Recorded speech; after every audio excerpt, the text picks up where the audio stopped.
and welcome. You're tuning in to Unbreakable Hope with me, your host, Jessica Rose. This podcast is all about seeking the light. In each episode, we chat with someone who has either overcome the darkness or who is actively spreading light within their own community. So let's jump into today's episode. Today's special guest, Jameson, is the Miss DC Petite. And while we share a lot in common, including our anxiety and a little bit of OCD, we also share our love for helping other people. So while she talks about her journey and things that have benefited her to overcome anxiety and move through life, knowing that asking for help is really a strength, her strength also comes from her ability to advocate for not only her sister and her mother, but so many people who go overlooked and unsupported. So stay tuned and listen to our chat today where we talk about all things life with Jameson. Thank you so much for being here. I'm really excited to get to know you more. Of course, I'd just like to introduce myself. My name is Jameson Glynn, and I represent the Petite USA system as Miss DC Petite. That's so exciting. So I think like one of the first things I like jumping in with for my fellow pageant sisters is how did you find the petite system and what are you maybe most excited about? Yeah, of course. So, funny enough, I've always been told my whole life, good things come in small packages and all of the cliches about being a shorter woman. I'm 5 feet tall-ish. More like 4'11". But yeah, like my mom came across it. I've only done one other pageant system, and I've loved it. It's helped me build so much confidence and so many skills that I'll use it for the rest of my life. And I was talking to my mom, and she was like, "Oh, I found this pageant system for like short girls," and we were like laughing about it. And it was kind of like almost not a joke, but my mom and I were like, "Oh, wouldn't it be so funny if I did this? Wouldn't it be so funny if I did this?" And then I was actually sitting at nationals with my makeup artist for another pageant system I've been doing for like over 10 years. My makeup artist was like, "Oh my gosh, that system's actually really awesome. Like we go there every year, like we love it so much. Like you should definitely apply." So I'm sitting in my chair getting ready to go on stage for another pageant, and I just submitted an application, and surely enough, I got picked about a month later. And that's how I ended up here.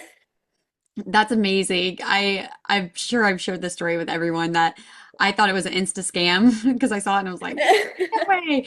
And I applied. I think I was at my physical therapy office when I was actually doing my application because I was telling them about it. And then I got the email. I was like, wow, this is really cool. So this is my first time. Well, last year I competed. I think about 4 months out I had applied and I competed. So this is my first full year competing in a pageant, which is the petite system as well. And since you've done it for so long, and there's so many misconceptions about pageantry, the more I talk to people and the more I'm in the world, I hear I'm like, that's not what it's about. That's not what it's about.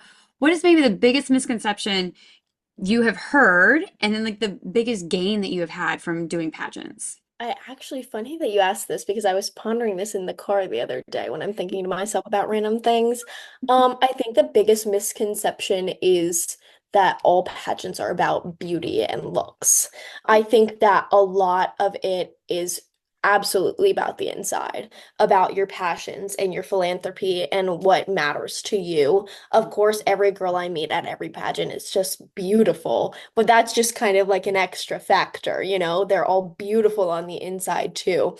And what I like to say about pageants is they are about beauty, but the inner beauty, like what means the most to you. And I love hearing about people's different platforms and what they do in their community. And I just think it's so wonderful. So I'd say the biggest misconception is that pageant girls are just pretty and they just stand there and smile, because they do so much and way beyond anything you could ever explain to people. You kind of have to be immersed in the community to understand like the impact that these women are having on the world. My biggest gain from pageantry would be just my confidence. I was always a confident kid, for sure. I always just, loved myself. I was a dancer, so I loved the stage, I loved the attention, loved it all. But what I didn't know about entering a pageant was the public speaking and the interview skills. So my first interview was at 8 years old, and most people don't get to say that. Most people don't get to say that they've been in an interview room at the ripe age of 8 years old. I think that building those interview skills was really crucial to when I, became an adult and I started doing those interviews. And I had people tell me time and time again, "Oh my gosh, you are so well versed. You're so good at interviews. You knocked us out of the park." And I thought back and I was like, oh, that's weird. Like, I didn't do really any practice. And then I thought about it, and I've actually been building these skills for 12 years now. So, yeah. I thought about this. A little girl asked me at an event I was at about, oh, I've always heard pageants are so expensive. And I Mm, thought, yeah, but so is every sport, every yeah. organization you're involved in. I mean, I've done some pretty expensive things. Like I've done gymnastics and karate and softball, and I'm a coach of a rowing program. Like everything you're involved in is going to cost money. But I've seen, and being able to have these chats with other women like you, I've seen the amazing growth and benefit of pageants and starting young, like you just said, was really, really great. Now, with that, pageants aren't the only things that you have overcome in your life. You've overcome some other things in your life. I'd love for you to share a little bit more about what that is and let our listeners hear, hey, look, I have this, but I'm also doing pretty great in pageants too, even living with it. Yeah, so I was recently in the last year actually diagnosed with generalized anxiety disorder and OCD. Um, and I kind of have been showing these tendencies since about the sixth grade.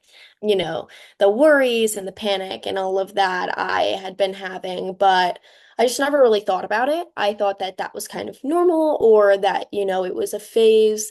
And so I kind of ignored it. But it reared its ugly head when I was in high school. And I had constant panic attacks. I was always worried about things that didn't exist or couldn't possibly be. I was always worried that my friends were mad at me, and my mom would go, "Why? Did you do anything?" And I'd say, "No." And she'd say, "What are you worried about? Everything's normal and swimmingly, and you're worried." And I was like, "Yeah." And I was living with this constant like feeling in my chest and in my throat, just feeling like something was weighing on me or like squeezing my heart. Like I was just always in a state of panic. And I remember vividly this one time I was driving to school and I was about half a mile away from my high school and it was 30 minutes away. So this is a long drive. I got like 25 minutes, 28 minutes into the drive. I was almost there. And I just had to pull my car over. I started panicking. I started crying. I had to call my mom, be like, I can't go to school today. And she said, why? And I said, I don't know. And that was the point for me where I was like, okay, there is something very off here because I can't even explain why, but I could not step foot in school. And there's nothing going wrong at school. I didn't have bad grades. I wasn't afraid of my teachers or my friends or anything. Like I lived a pretty good average high school life. Um, And I was just like, I don't know. I just can't bear to step inside school. And she was like, is there something wrong? Is a teacher bothering you? Is someone bothering? I was like, no. And it was really scary, honestly, because I felt like I didn't have control of my own body. Like my body or my mind wasn't letting me go to school. And I didn't even know why. So that was kind of a turning point for me. That was my junior year of high school. Um, and then I just kept going, just kind of kept living with it. Use the tactics that my mom loves. She's like, breathe, breathe. My mom's a very like natural kind of lady, not like quite like all natural, but like she likes to like kind of like, breathing techniques and like essential oils and fun stuff like that. And so she was great. She has been my biggest support through everything. There was never a doubt in my mind that like I couldn't if I ever need her. And my dad too. But my mom like is just my go-to girl. And she started doing all this research, looking into it, looking into why I could feel like this. And so she found all of like the home remedies for it. But at the end of the day, what I'll say, I could talk about this for literally ever. And then I went to college and yeah, that was bad. My first semester of college, I was so homesick, so anxious, so just like that was the worst of it for sure. My OCD was really bad. If anyone doesn't know like what that looks like, a lot of people tend to think that's like, oh, I have a specific place for everything, or I put everything in colored order and things like that. And I do that. My closet is color coordinated and all of that jazz, but it actually comes with a lot more. It's called obsessive compulsive disorder is the full name. And the compulsions is what really gets me, is like these constant looping thoughts in your mind, I think is the best way to explain it. Is just you keep thinking the same thing over and over. And sometimes it's silly, and sometimes you're like, why am I thinking my favorite color is pink? My favorite color is pink. And other times it's very scary, scary, horrible thoughts, and you're just like, why am I thinking this? Because I'm not consciously thinking it. It's kind of like a back of the mind thing. And so your brain really does play tricks with you. But what I was getting to about like my mom and all of her remedies and stuff, love her. At the end of the day, sometimes that is just simply not enough. Sometimes you do need to seek professional help. And that is what has turned my life around my junior year of college. I started seeing a therapist and a psychiatrist, and they have literally made my quality of life skyrocket. Honestly, like I have been able to do so many things. Like making my bed used to feel like a chore. I would still do it, and I still did. I got everything done that I needed to do, but now it just feels like a second nature.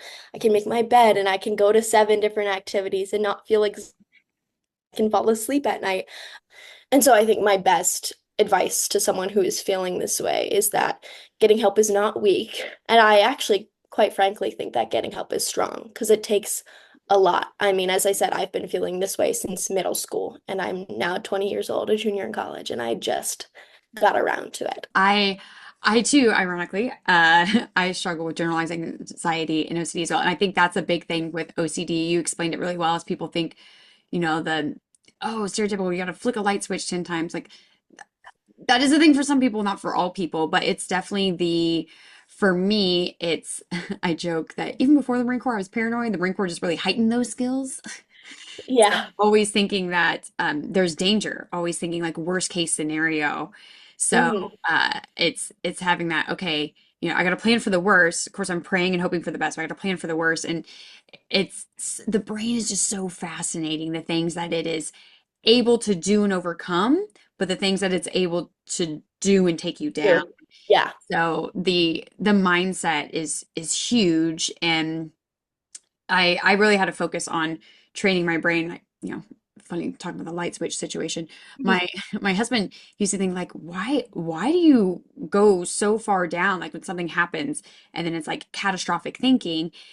And he's like, it's like a light switch. You just need to flick it. And I'm like, it's not that easy, right? It's not that easy. But being able to get the supports and the help and train your brain to try and think another way. So there's all kinds of different ways to do that from, like you said, help seeking. Yeah, that's hard. It's hard to be able to say, I have a problem and I need someone else's help to help me fix the problem. Especially we see that a lot in roles where people have some type of caregiver role or service role, right? So like all of our first responders, if that looks like healthcare fields, teachers, like if you have this role where you're looked at as being a leader, even big sisters, big brothers, right? It complicates the situation because you're thinking, I should, right? Everyone's favorite word, I should have it all together. I should be able to do this.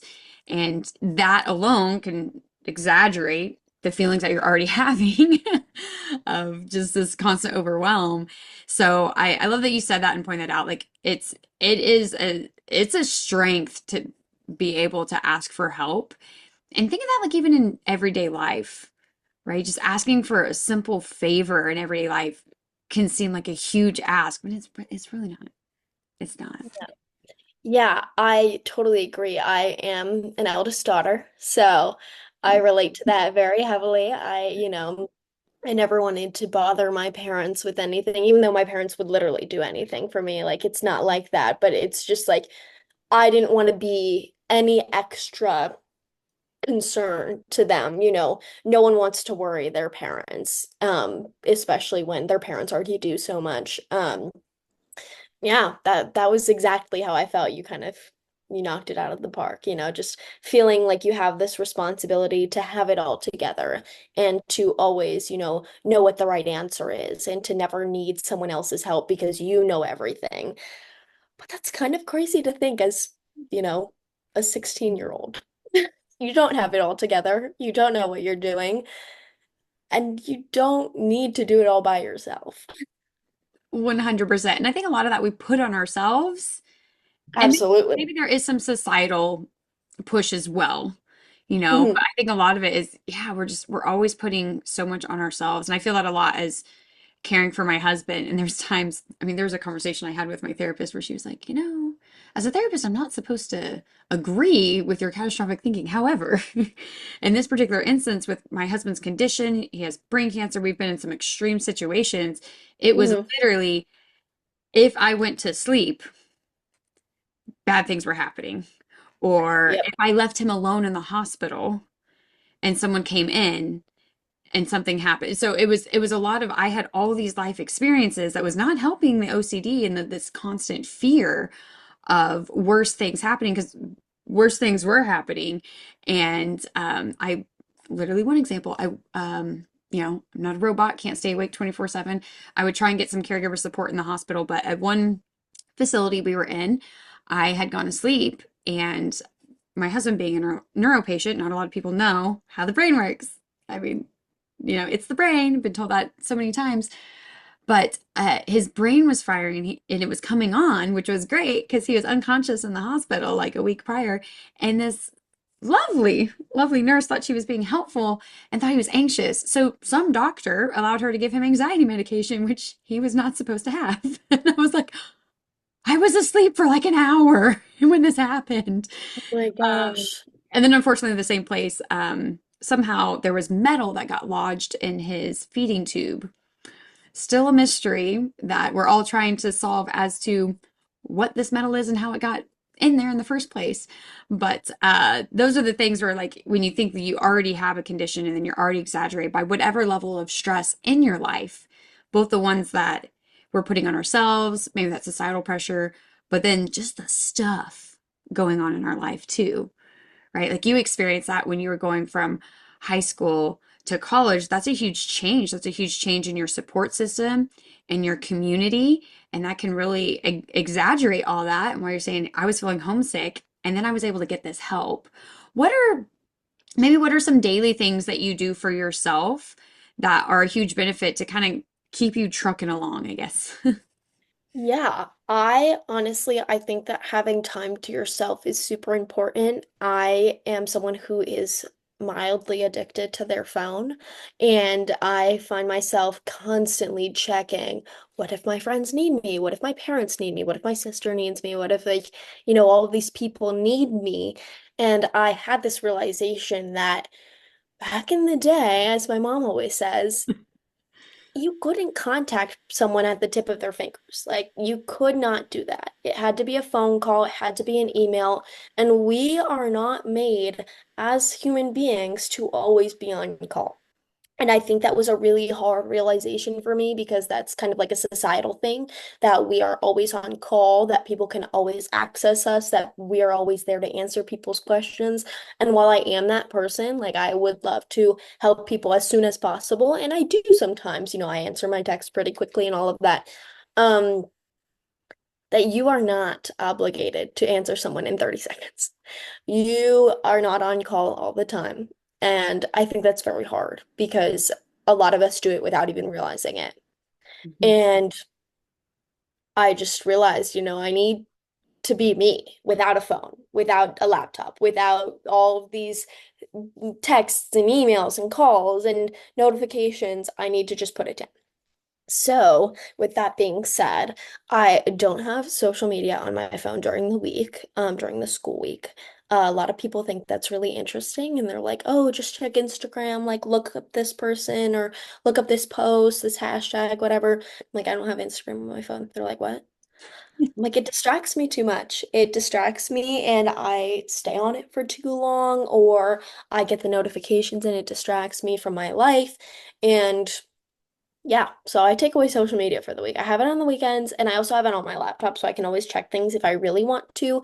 But Mhm. since my laptop isn't like at my fingers, it makes it a little harder to be, always adhering to it. The second thing that I've been doing actually more recently was I've been going to bed at 10. I, as a student in college, I know that's very difficult. I used to have a 12 o'clock, 1 a.m. bedtime. But then sometimes that was just for no reason. Sometimes I was just scrolling on my phone, on Instagram, on TikTok, and I realized my brain needs sleep. I'm gonna feel better if I sleep, and your quality of sleep is better when you're not on your phone right beforehand.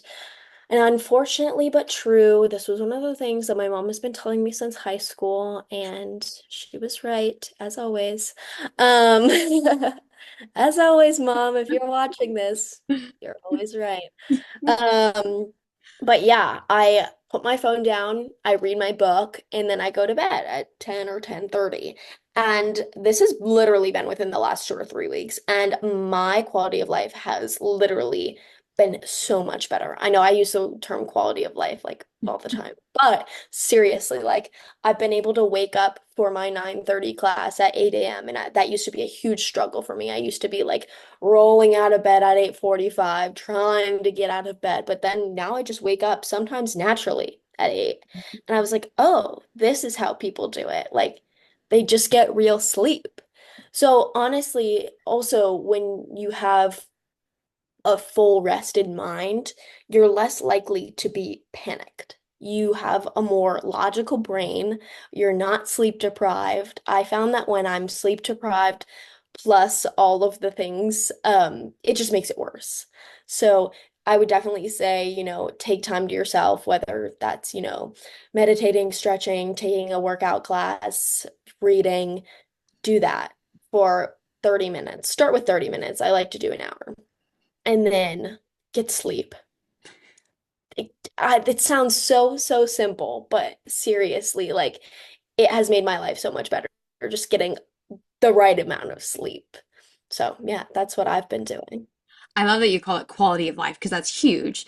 And Mhm. uh, the I love your tip about, hey, I take it off during the week. I had to get to a point where my husband's condition wasn't like an immediate 911. It wasn't, I have to have my phone. I literally had my phone, like I had a strap. My phone was literally strapped to my body because if I missed a call from the hospital, it could be detrimental to his life. Like Mhm. there's been times where it was that extreme in his condition, but I'm so grateful that things have toned down to where I keep my phone in do not disturb a lot. One of the Mhm. things that I recognize, like you were saying, is that there's almost this like, why didn't you respond right away? Why didn't you answer my phone call? Why didn't you respond to my tweet? It's like, what? So, there's this whole like societal boundaries that has to be set. And there's someone in my life where there's a few people. So if they listen to this, they may know now, but there's people in my life who I don't let call me because if they call me, uh, it turns into an hour-long thing for no reason. I'm probably that person in other people's lives. Like I'm woman enough to admit it. I'm a talkaholic. But there's also those people who, if I don't respond to them right away, they'll call multiple times or they'll text multiple times. And it's like, I I have a job, I have a life I have to get to. So being able to get to a point in my life where I felt comfortable even taking my phone off of me and setting it down to where then I lose it in my house multiple times, but putting it on do not disturb so I can actually focus and get quality work done. I think it's huge. So I love that you recognize that with the phone and social media and you're finding ways to navigate it that work best for you. You also mentioned your sleep and sleep hygiene. It's like the best thing you can do for yourself. There's so many different. I feel like we could have a whole episode and a whole chat just about sleep hygiene from, you know, jobs like firefighters, police officers, nurses, paramedics, all these people who were expected to work for 72 hours straight and make conscious and logic decisions. Like, what? I'm sorry. Think about mothers with newborns that don't get to sleep, and we just expect them to be able to function. No, it's like me caring for my husband. So my husband needs 24-hour care, and he lives in the home with me. I'm too terrified for him to live into a facility. So we're at home. I sleep in the same bed with him, but he wakes me up sometimes multiple times a night. So I had to work and document. And as a researcher, I would like document left and right. It's like, okay, I'm going to sleep around this time. I woke up at this time. I woke up at this time. I woke up at this time, but I have to be up at this time. I have to be able to function. Okay, what can I do to optimize the little bit of sleep I'm getting? So I think that's a huge takeaway because it was huge quality of life game changer for me too is if I'm not getting adequate sleep, I am angry. I can't be a effective caregiver to my husband. I can't be an effective CEO of my company. I can't be effective in all these other hats that I wear. So I have to find the little things that help me. And one of the things I love to hear if this is something that you've explored with too, is I wear a sleep mask. I really got into sleep masks, so now I collect them like funny. I have like a panda one and a cat one, so sometimes I ask my husband like, "Who do you want to wake up next to?" You know, and I really want to get this dragon face one, and he told me, no," because I guess it scared him. So is that something that you also explored with? Because you're in college. I'm not sure if you're living in a dorm or you have a shared space, because I think that's also something like my husband and I have very different sleep habits. So he has to sleep with the TV on. I don't like it, but wearing a sleep mask has greatly helped with my sleep hygiene in that. Is that, again, as I ask you the same question for like the third time and then ramble some more, are those things that you've explored as well to try and improve that sleep quality that you have? Yeah, something I'd like to touch on, funny enough, quickly, was when you said the friend that you call and then they turn into an hour. Unfortunately, that is me. I am just chatty and I don't even realize it. And then my friends will be like, "Oh, like I've got to go," and I'm like, "Oh, okay, okay, okay, bye." And like it's just like I think that is so funny that you mentioned that because as much as I like to keep my own peace with my phone, like sometimes I am the problem too because I mean, you know that's the way society has created this whole world of social media. So I just thought it was funny that you mentioned that because I was like, oh, unfortunately, that is me. But yeah, the sleep mask thing, I don't know. I have tried it a couple times, and it has helped me in rooms where like it's super bright. I do bring it like on vacation and things like that when I don't know. I wear it on the plane all the time. I always bring it on the plane. That and my like neck pillow. But in my like where I live right now, my blinds are very like, light blocking, so I don't find it necessary to wear one, but sometimes I do. But it's not like a usual thing for me.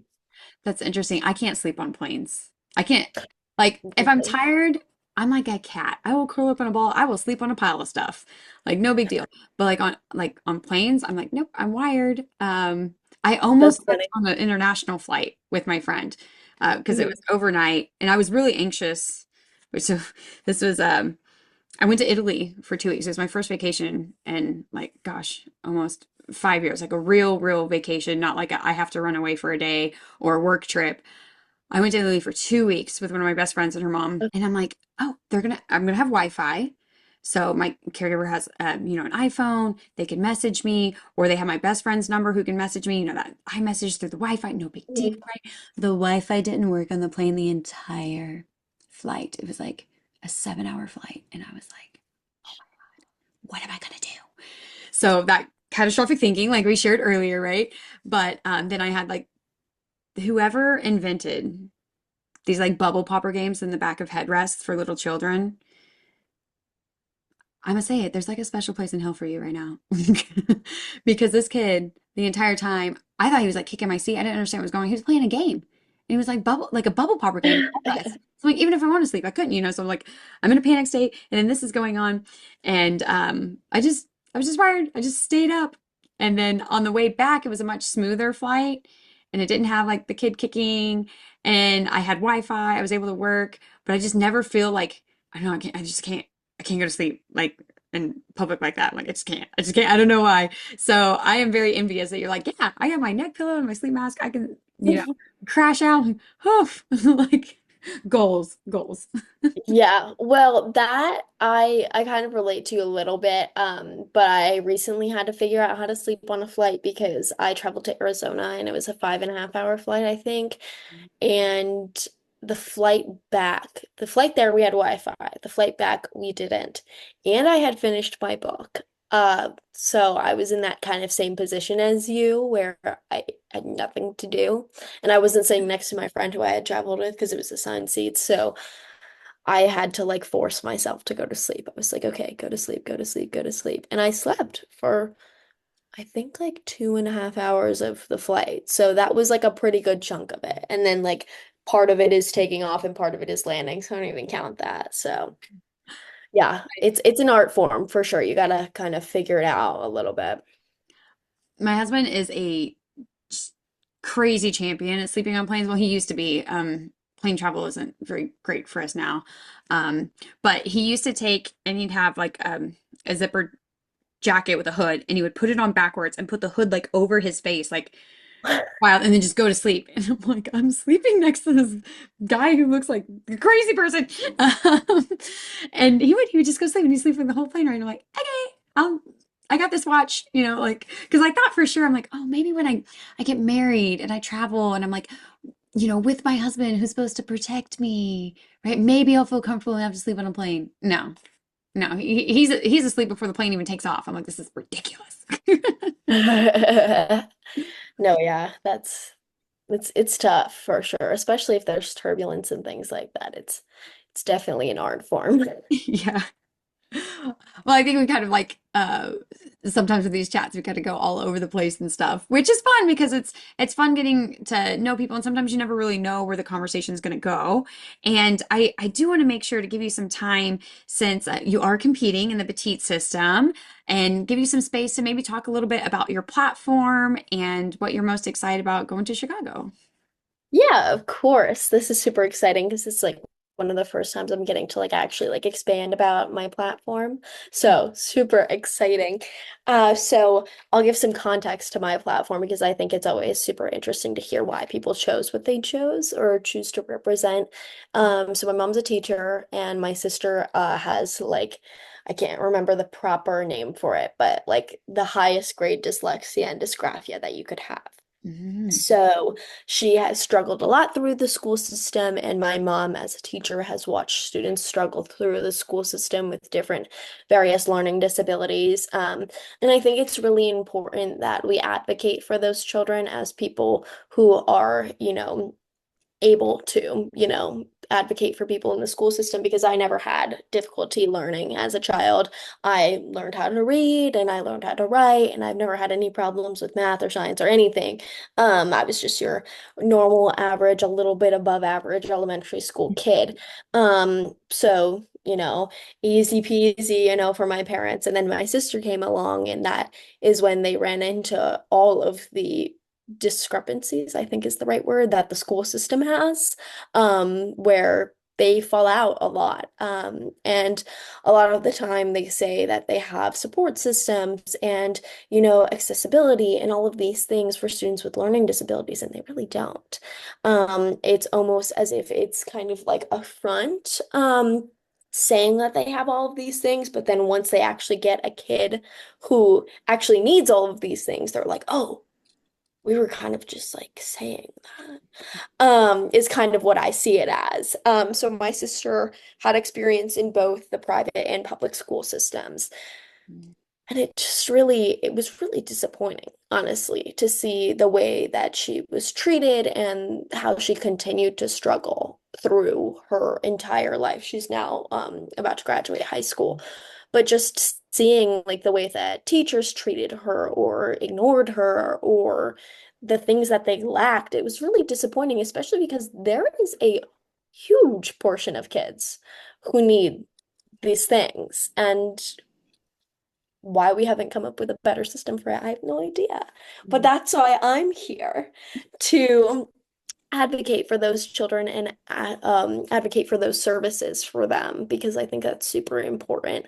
But going beyond that, I have a general, like, broader platform of just children in education and our education systems because obviously, like I said, my mom's a teacher, so she's seen it all. My sister has had experiences, good and bad, with the school systems, and I also volunteer with a local organization that helps kids in difficult situations while they're going through school. It's called She Believes in Me. Shout out them. I haven't been able to get around to them as much because I'm at school away from home, and they're based in my hometown. But they are absolutely awesome, and they do so much for our local school systems. They donate snacks. They have all of these services. They have a bunch of events for the students where they can go and see, different offices in different professions. They also help them get jobs in housing and things like that, which I just think is so incredible. I could talk about it forever, but I think you should talk to Sarah, who founded the place, because she is just awesome and she would do probably a better job explaining it than I would. But yeah, just advocating for students and getting everyone an equitable education is super important to me. That is something that I haven't had to experience personally within my own family, but I have seen in professional settings. So I used to work for an organization where we helped veterans who were homeless and their families. And one of my guys, the wife had left because of the son's learning disabilities and how hard it was. And I remember the father saying, I just don't get it. Like he meets this, but they're saying I have to do that and do this. So as you're saying this, like there's these systems, but these systems of care and support, I think this is with everything. And I kind of tie this also into my husband's in a wheelchair, right? So we think of like ADA, and I look at stuff and I laugh because sometimes I'm like, clearly somebody who designed this wasn't actually in a wheelchair themselves or had to push someone in a wheelchair. So it's kind of the same thing with a lot of these systems for schools is that and as a researcher, like don't get me wrong, I love research. I love when there's a law or there's a rule, right? You either follow it or you change it. It's great. But there has to be practical application of this too. So people are setting up these structures and systems that have never had to actually use them or experience them. And I think that's where we fail a lot of the time. And then people just, hey, we have this check mark, we have it, but then they've never had to actually use it. So when it comes time that you have somebody come in and need to use the thing that's supposed to support them, everyone's like dusting off the cobwebs and trying to figure it out, and no one really knows. And we fear what we don't know. So then there's another layer of just chaos in an already difficult situation. So I love that. And this also makes me think, like, go back to our earlier conversation, right? As the big sister, right? I don't want to be another thing for them to worry about because now you have your younger sister who has had a harder time than you, as you feel, because we're really great at like saying like your problems are worse than my problems. Right? Mhm. And then you're seeing your mom have to fight and struggle with this too, and your mom seeing it from inside the school system, and you saying, "This is a problem. I can advocate for this. I can do this. I can speak up for not just my sister and my mother, but everyone else who's had to go through this." I think that's a really, really cool platform and being able to advocate for this cause because a lot of people you don't hear it. This is one of those like unspoken things. People just brush it on the rug or it's too hard or they turn into homeschooling or an old Marine Corps colleague of mine has a son who also I believe he's on the highest scale of autism and I'm not super familiar with the condition. Like you had mentioned, like I know there's different levels and stuff, but he struggles. And then when he tries to push back on the lack of support at the school, then they're basically saying that they're intimidated by him and almost like he's threatening them. And it's like, well, I'm just trying to get my son a quality education. I'm just trying to figure out, you're saying you supply this, but then you don't. What's really the catch? So, goodness, I think so many people can relate to that in so many different ways. So you've been able to volunteer and do a lot of work with organizations doing good stuff, really helping a lot of young people in your community and working with the International Dyslexia Foundation and helping them help even more people. I'm sure that's really, really rewarding for you. What are you looking forward to most about being able to compete and raise more awareness about these things that you're already involved in? Yeah, I'm just looking forward to the opportunity to get to talk to them about what I talked to you today. My favorite part of pageantry is the interview portion. I always love getting to talk to the judges and, be more personable with them. So just getting to explain what I already got to explain today, and getting to let them know about things that maybe they didn't know about before, haven't heard of before.